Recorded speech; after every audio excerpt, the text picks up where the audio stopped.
सवाल है कि गाय का रेट जो होता है उसका हिसाब आपने कैसे लगाना है। आप तो घर में बैठे हैं, ठीक है, हम आपको जानवर दिखा रहे हैं, लेकिन आपको पहले कैलकुलेशन समझा देते हैं कि क्या मन का हिसाब होगा और क्या जो है ना जानवर का रेट होगा।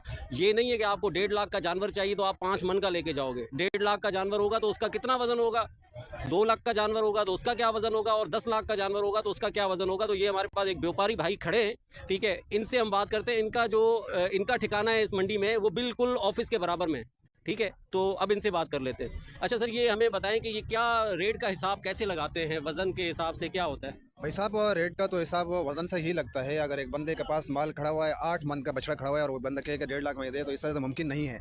हमारे पास इस मंडी में तकरीबन 1 मन से लेकर 1.5 मन तक जो है बछड़े भी खड़े हुए हैं, तो वो आपको 1.5 लाख में मिलेगा। लेकिन हमारे पास 8 मन के और 7 मन के भी बछड़े हमारे पास खड़े हुए हैं, तो वो आपको कम से कम 5 लाख तक मिलेगा। मतलब हम कैलकुलेशन कैसे करें, मतलब अगर हमें पता है 2 मन का जानवर है तो उसका रेट अंदाजन कितना होना चाहिए। उसका 1.5 लाख तक 170 तक तकरीबन होगा। और अगर 10 मन है जानवर का वजन तो उसका तकरीबन 5 से 6 लाख। मतलब जो 5 से है 6। रेट भी कम होता